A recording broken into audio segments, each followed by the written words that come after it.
நம்ம வெயிட் லாஸை பத்தி தொடர்ந்து நிறைய வீடியோக்கள் வந்துட்டு பார்த்துட்டு இருக்கோம் இப்போ. சோ நிறைய பேருக்கு வந்துட்டு என்ன ஒரு சந்தேகம் அப்படின்னா, வெயிட் லாஸ் சம்பந்தமா இப்ப இன்டர்நெட்ல வந்துட்டு நிறைய வீடியோஸ் வந்துட்டு அவைலபிளா இருக்கு. ஆனா அதுல எதை நம்புறது, எதை ஃபாலோ பண்றது, எதுல நிஜமாவே ரிசல்ட்ஸ் கிடைக்கும் அப்படின்னு மக்களுக்கு வந்துட்டு ஒரு பெரிய கன்ஃபியூஷன் தான்.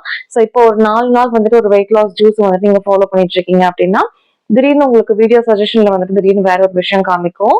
அது வந்துட்டு நீங்க ஃபாலோ பண்ண ஆரம்பிப்பீங்க. சோ எதுலயுமே உங்களால கன்சிஸ்டன்டாவும் இருக்க முடியாது, ரிசல்ட்ஸும் அந்த அளவுக்கு கிடைக்காது. சோ வந்துட்டு நீங்க ரொம்ப சீக்கிரமாவே மனசு உடைஞ்சு அது எல்லாத்தையுமே ஸ்டாப் பண்ணிட்டு திருப்பி உங்களோட பழைய ரொட்டீன் கூடயே போயிடுவீங்க. சோ நம்ம இந்த வீடியோல என்ன பார்க்க போறோம்னா, வெயிட் லாஸ்க்கு வந்துட்டு நீங்க செய்யக்கூடாத சில விஷயங்கள். இதெல்லாம் வந்துட்டு வெயிட் லாஸ் ஆகும் அப்படின்னு நிறைய பேர் சொல்லியிருப்பாங்க. ஆனா அதெல்லாம் நம்பி தயவு செஞ்சு அது பின்னாடி போகாதீங்க. ஆனா வெயிட் லாஸ்க்கு நீங்க கண்டிப்பா எக்காரணத்தை கொண்டும் செஞ்சே ஆக வேண்டிய ஒரு 5 விஷயங்கள் தான் நம்ம இந்த வீடியோல பார்க்க போறோம். எப்பவுமே வந்துட்டு அறிவியலை நம்புங்க. நீங்க இன்டர்நெட்ல வந்துட்டு எவ்வளவுதான் தகவல்கள் எல்லாம் பார்த்தாலுமே உங்களுக்குன்னு ஒரு காமன் சென்ஸ் இருக்கும். சோ அதை வச்சு இதெல்லாம் வந்துட்டு அறிவியல் பூர்வமா நிஜமாவே ஒர்க் ஆகும் அப்படின்னு உங்களுக்கு தோணும்ல. சோ அதெல்லாம் வந்துட்டு ஃபாலோ பண்ண ட்ரை பண்ணுங்க. சோ நம்ம வந்துட்டு உடம்ப குறைக்கிறது அப்படின்னாவே மெயினா நம்ம வந்துட்டு என்ன போக்கஸ் பண்ணுவோம்னா கொழுப்பை குறைக்கிறது தான். ஏன்னா தசைகள் வந்துட்டு நல்லது, கொழுப்பு வந்துட்டு மோசம் அப்படின்னு தான் நம்ம நிறைய இடத்துல வந்துட்டு கேள்விப்பட்டு இருக்கோம் சுத்தி சுத்தி. இந்த கொழுப்புல வந்துட்டு 2 வகையான கொழுப்பு இருக்கு. ஒண்ணு வந்துட்டு சப்கியூட்டேனியஸ் ஃபேட் அப்படின்னு சொல்லுவாங்க, இன்னொன்னு வந்துட்டு விசரல் ஃபேட்னு சொல்லுவாங்க. சப்கியூட்டேனியஸ் ஃபேட் அப்படின்னா உங்களுக்கு பார்த்தாலே தெரியும். நிறைய பேருக்கு வந்துட்டு இந்த தோல் இருக்குல்ல, இதை வந்துட்டு இப்ப நான் ஒல்லியா இருக்கேன்னா எனக்கு இந்த தோலை வந்துட்டு நீ பிடிச்சு பாத்தீங்கன்னா அடையில வந்துட்டு கொழுப்பு ரொம்ப கம்மியா தான் இருக்கும். ஆனா தோலுக்கு கீழே வந்துட்டு கொழுப்பு லேயர் அதிகமா இருக்கவங்களுக்கு பாத்தீங்கன்னா ஸ்கின் வந்து ரொம்ப ஷைனிங்காவும் இருக்கும், பார்க்க வந்துட்டு நல்லா கிளாஸியா அழகாவும் இருக்கும். சோ அந்த மாதிரி இருக்கும்போது நீங்க அந்த கொழுப்பை பார்த்து பயப்படவே தேவையில்ல. ஆக்சுவலி நமக்கு அந்த கொழுப்பு கண்டிப்பா தேவை. முக்கியமா வந்துட்டு பெண்களுக்கு அந்த கொழுப்பு ரொம்பவே முக்கியமா தேவை. அவங்களுக்கு பிறக்க போற குழந்தைக்கு வந்துட்டு மூல வளர்ச்சி, அறிவு வளர்ச்சி எல்லாம் வந்துட்டு எதை பேஸ் பண்ணி இருக்கும்னா அவங்க அம்மாவோட உடம்புல சேர்ந்து இருக்கிற கொழுப்பு பேஸ் பண்ணி தான் இருக்கும். சோ உங்க உடம்புல நல்ல கொழுப்பு வந்துட்டு நிறைய இருக்கிறது ரொம்பவே அவசியம். ஆனா இந்த விசரல் ஃபேட் அப்படிங்கிறது தான் கொஞ்சம் ஆபத்தானது. விசரல் அப்படின்னாவே வந்துட்டு உள்ள இருக்கிற முக்கியமான உறுப்புகளை தான் குறிக்குது. சோ முக்கியமா வந்துட்டு நம்ம அப்டமன் கேவிட்டி, அதுக்குள்ளதான் நம்ம உடம்புல வந்துட்டு பிரதானமான ஆர்கன்ஸ் நிறையவே இருக்கு. சோ நம்மளோட கல்லீரல் இருக்கு, கணையம் இருக்கு, மண்ணீரல் இருக்கு, நம்மளோட குடல் எல்லாம் இருக்கு.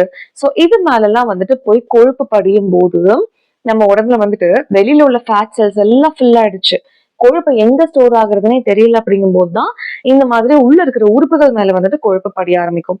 இது உங்களுக்கு எடுத்தோம்னா வெளியில பார்க்கும்போது வந்துட்டு பெருசா தெரிஞ்சிடாது. உள்ள வந்துட்டு ஒவ்வொரு ஆர்கன் மேலயா ஃபர்ஸ்ட் வந்துட்டு கல்லீரல் தான் பாதிக்கப்படும். ஏன்னா அந்த கொழுப்பெல்லாம் ப்ராசஸ் பண்றதே கல்லீரல் தான். சோ அது வந்துட்டு தன்னைத்தானே ஃபுல்லா ஃபில் பண்ணிக்கிட்டு அதுக்கப்புறம் தான் மற்ற உறுப்புகளுக்கு எல்லாம் வந்துட்டு கொஞ்சம் கொஞ்சமா அனுப்பும். சோ இதை நீங்க கண்டுபிடிக்கிறதுக்கு ரொம்ப ஈஸியான வழி, நீங்க உடம்பு ஃபுல்லா வந்துட்டு ஃபிட்டா இருக்கீங்க, ஆனா வயிறு மட்டும் பானை மாதிரி இருக்கு, பெருத்துக்கிட்டே போகுதுன்னா நீங்க ரொம்ப ரொம்ப ரொம்ப கேர்ஃபுல்லா இருக்கணும்னு அர்த்தம். உங்களுக்கு விசரல் ஃபேட் அப்படிங்கக்கூடிய இந்த உறுப்புகள் மேல படிகிற கொழுப்பு வந்துட்டு ஜாஸ்தி ஆகிக்கிட்டே இருக்குன்னு அர்த்தம். ஆண்களா இருந்தா உங்களுக்கு இந்த ப்ராஸ்டேட் எல்லாம் வந்துட்டு ஃபங்க்ஷன் ரொம்பவே கம்மியாகும். இதே பெண்களுக்கும் அதே மாதிரி கர்ப்பப்பையும் சரி ஓவரிலையும் சரி இந்த கொழுப்பு படிய படிய அதோட ஃபங்க்ஷன்ஸ் எல்லாமே வந்துட்டு கம்மியாகிக்கிட்டே இருக்கும். சப்போஸ் நீங்க வந்துட்டு இன்ஃபர்டிலிட்டிக்காக ட்ரீட்மெண்ட் எடுத்துட்டு இருக்கீங்க, குழந்தை பிறக்கிறதுக்காக ட்ரை பண்ணிட்டு இருக்கீங்க அப்படின்னாலும் முதல்ல நீங்க கவனிக்க வேண்டிய விஷயம் இந்த தொப்பையும் விசரல் ஃபேட்டும் தான். சோ இதை வந்துட்டு ஓரளவுக்கு சரி பண்ணிக்கிட்டீங்க அப்படின்னாவே நீங்க வந்துட்டு எடுக்கிற ட்ரீட்மெண்ட்ஸுமே இன்னும் எஃபெக்டிவா வந்துட்டு கண்டிப்பா உங்களுக்கு ரிசல்ட்ஸ் கொடுக்கும். சோ நான் முன்னாடி சொல்லியிருந்த மாதிரி வெயிட் லாஸ்க்கு இது சூப்பரா ஒர்க் ஆகும் நிறைய வீடியோஸ் இருக்கும். ஆனா வந்து நீங்க எவ்வளவுதான் ட்ரை பண்ணாலும் உங்களுக்கு ரிசல்ட்ஸே கொடுக்காது. அந்த மாதிரி விஷயம் எல்லாம் பாத்தீங்கன்னா ஏதாவது ஒரு கஷாயமோ இல்ல வந்து ஏதாவது ஒரு ஜூஸோ வந்து நிறைய பேர் ரொம்ப ஹைலைட் பண்ணி ரொம்ப ஹைப் கொடுத்து பேசியிருப்பாங்க. சோ அந்த மாதிரி விஷயங்கள் நீங்களும் ரொம்ப நாள் ஃபாலோ பண்றது இருப்பீங்க, உங்களுக்கு வந்துட்டு ரிசல்ட்ஸே கிடைச்சிருக்காது. அப்படி இல்லைன்னா ஏதாவது ஒரு சூப்பர் ஃபுட் அப்படின்னு ஒண்ணு இருக்கும், இதை வந்துட்டு உங்க உணவுல நீங்க தினமும் சேர்த்துக்கிட்டீங்கன்னாவே உங்களுக்கு கொழுப்பு எல்லாம் கடகடன்னு கரைஞ்சிரும் அப்படின்னு போட்டிருப்பாங்க. நீங்களும் அதை ட்ரை பண்ணிருப்பீங்க, ஆனா வந்துட்டு அது ஒர்க் இருக்காது. அதே மாதிரி ஒரு எக்ஸசைஸ், இந்த ஒரு எக்ஸசைஸ் மட்டும் பண்ணீங்கன்னா உங்களுக்கு தொப்பையில இருக்கிற ஃபேட் எல்லாம் அப்படியே கரைஞ்சு வியர்வையா வந்துட்டு வெளியில போடுங்கலாம் சொல்லியிருப்பாங்க. சோ நீங்களும் அந்த ஒரு எக்ஸசைஸை மட்டும் தினமும் வந்துட்டு 1 மணி நேரம் மணிக்கணக்கா செஞ்சிருந்தீங்கனாலும் உங்களுக்கு ரிசல்ட்ஸே கிடைக்காது. சோ இந்த மாதிரி ஏகப்பட்ட விஷயங்கள் நீங்களும் வந்துட்டு வீடியோஸ் எல்லாம் பார்த்து இன்டர்நெட்ல வந்துட்டு நிறைய தகவல்கள் எல்லாம் பார்த்து ட்ரை பண்ணி ஆனா உங்களுக்கு ஃபெயில் ஆயிருக்குன்னா இப்ப நான் சொல்ல போற இந்த 5 விஷயங்களும் கண்டிப்பா உங்களுக்கானதுதான். இதை நீங்க ரொம்ப கன்சிஸ்டன்டா ஸ்ட்ரிக்டா ஃபாலோ பண்ணீங்கன்னாவே உங்க உடம்பே வந்துட்டு ஆட்டோமேட்டிக்கா ஒரு ஃபேட் பர்னிங் மோடுக்குள்ள போயிடும். சோ இதை நீங்க ரெகுலரா தொடர்ந்து கன்சிஸ்டன்டா ஃபாலோ பண்ணும்போது உங்களுக்கு கொழுப்பு குறையிறது, வெயிட் குறையிறது, தொப்பை குறையிறது, அது மட்டும் இல்லாம உள்ள இருக்கிற இந்த விசரல் ஃபேட்டும் கம்மியாகிறதுனால உடம்புல வந்துட்டு இன்ஃப்ளமேஷன் கம்மியாகும். நீங்க வந்துட்டு டாக்டர் கிட்ட சொல்லாத நிறைய பிரச்சனைகளுமே வந்துட்டு உங்களுக்கு சரியாகிறத கவனிக்க முடியும். உங்களுக்கு ஸ்கின்ல வந்துட்டு ரேஷஸ் நிறைய இருக்கு, முகப்பருலாம் நிறைய இருக்குன்னா இதை நீங்க ரெகுலரா பண்ணும்போது உங்களுக்கு அதுவுமே கம்மியாகும். இந்த பிரெயின் ஃபாக்னு சொல்லுவோம். இந்நேரமும் வந்துட்டு சோம்பலா உட்காந்துக்கிட்டு மூட் ஸ்விங்ஸ் எல்லாம் வந்த மாதிரி உட்காந்துட்டு இருக்காம எப்பவுமே எனர்ஜெட்டிக்காவும் சுறுசுறுப்பாவும் இருக்க சொல்லும். சோ அந்த மாதிரிலாம் உங்களுக்கு உடம்பும் மனசும் மாறணும் அப்படின்னா இந்த 5 விஷயங்களை உடனே வந்துட்டு ஃபாலோ பண்ண ட்ரை பண்ணுங்க. முதல் விஷயம்னு பாத்தீங்கன்னா உங்களோட தூக்கம். தூக்கம் வந்துட்டு வெயிட் லாஸ்க்கு ரொம்ப ரொம்ப ரொம்ப ஒரு இன்றியமையாததுன்னு சொல்லுவாங்கல்ல, அந்த மாதிரி.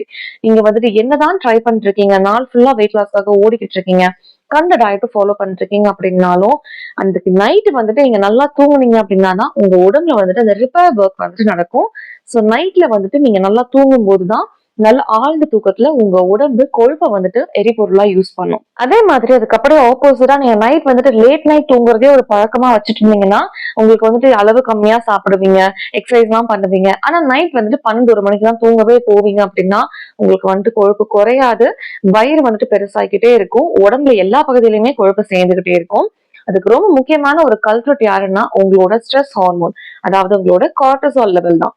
சோ நீங்க சரியா தூங்கல, ரொம்ப லேட் நைட் தூங்கிட்டு இருக்கீங்க, ரொம்ப நேரம் முழிச்சிட்டு இருக்கீங்க அப்படின்னாவே உங்க ரத்தத்துல இந்த கார்டிசாலோட அளவு வந்துட்டு ரொம்பவே அதிகமாகும். அது அதிகமாகும் போது உங்க ரத்த சர்க்கரை அளவு அதிகமாகும், பிளட் பிரஷர் அதிகமாகும், உங்க உடம்புல வந்துட்டு இந்த இன்ஃப்ளமேட்டரி மார்க்கர்ஸ் சொல்லுவாங்க, ஒரு சில கெமிக்கல்ஸ் எல்லாம் இருக்கு, அது எல்லாமே அதிகமாகும். சோ இதெல்லாம் ஜாஸ்தி ஆகும் போது உங்களால வந்துட்டு வெயிட்டை குறைக்கிறதுக்கு எவ்வளவுதான் ட்ரை பண்ணீங்கன்னாலும் இந்த கொழுப்பை வந்துட்டு உடம்பு பயன்படுத்தவே பயன்படுத்தாது. ஏன்னா ரத்தத்துலதான் வந்துட்டு லோடு கணக்குல சுகர் ஏறிக்கிட்டே இருக்குல்ல, உடம்பு வந்துட்டு அதை ஹேண்டில் பண்ணுமா இல்ல ஏற்கனவே சேமிச்சு சேஃபா இருக்கிற அந்த கொழுப்பை ஹேண்டில் பண்ணுமா?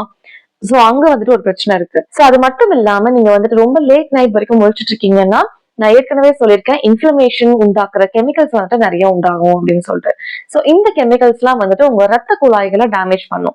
ரத்த குழாய்கள் எல்லாம் டேமேஜ் ஆச்சுன்னா உங்க உடம்புல எங்க போய் ஸ்டோர் ஆகுறதுனே தெரியாம சுத்திக்கிட்டு இருக்கிற அந்த கொழுப்பு செல்கள்லாம், நிறைய கொழுப்பு டிராப்லெட்ஸ் எல்லாம் வந்துட்டு அந்த இன்ஃப்ளமேஷன்னால ரத்த குழாய்கள்ல ஏற்பட்டுக்கிற சின்ன சின்ன காயங்கள், உள்காயங்கள்னு சொல்லுவாங்க, அங்கெல்லாம் போய் செட்டில் ஆகி அந்த காயத்தை வந்துட்டு ஆத்துறதுக்கு தான் ட்ரை பண்ணும். சோ அந்த மாதிரி நீங்க திருப்பி திரும்ப இன்ஃபர்மேஷனை கிரியேட் பண்ணிட்டே இருக்கும் போது அந்த இடத்துல ஒரேடியா நிறைய கொழுப்பு துகள்கள் எல்லாம் படியும் போதுதான் உங்களுக்கு வந்துட்டு ஹார்ட் பிளாக்ஸ் வருது, ரத்த குழாய்கள்ல வந்துட்டு அடைப்பு ஏற்படுறது, இந்த எல்லா பிரச்சனையுமே வருது. சோ இது எல்லாத்துக்கும் மூல காரணம் உங்களோட தூக்கத்துலதான் இருக்கு. ரொம்ப ஈஸியான விஷயம், நைட் வந்துட்டு சீக்கிரமா தூங்குங்க.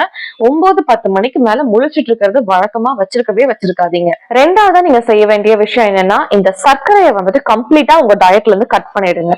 சர்க்கரை அப்படின்னு நான் சொல்லும் போது சுக்ரோஸ் மட்டும் கிடையாது, இந்த ஃப்ரக்டோஸ்னு சொல்லுவாங்க, ஃப்ரூட் சுகரா இருந்தாலும் சரி, நீங்க வந்துட்டு குடிக்கிற நிறைய குளிர்பானங்கள்லயுமே வந்துட்டு இந்த ஃப்ரக்டோஸ் அதிக அளவுல இருக்கும். சோ இந்த ஃப்ரக்டோஸ் வந்துட்டு ஏன் டேஞ்சரஸ் அப்படின்னா இது வந்துட்டு உடம்புல வேற எங்கேயுமே வந்துட்டு மெட்டபலைஸ் ஆக முடியாது, டைரக்டா உங்களோட கல்லீரல்ல தான் போய் அஃபெக்ட் பண்ணும். சோ அதனாலயே இதை நீங்க அதிக அளவுல எடுத்துக்கும் போது உங்க கல்லீரல் டேமேஜ் ஆக ஆரம்பிக்கும். ஃபேட்டி லிவருக்கும் இது ஒரு மிகப்பெரிய காரணமா வந்துட்டு அமையும்.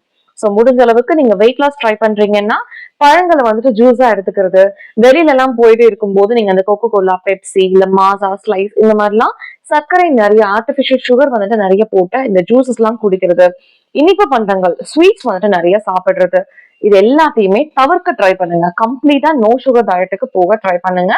அதுவே உங்க உடம்புல வந்துட்டு நிறைய மாற்றங்களை கொடுக்கும்.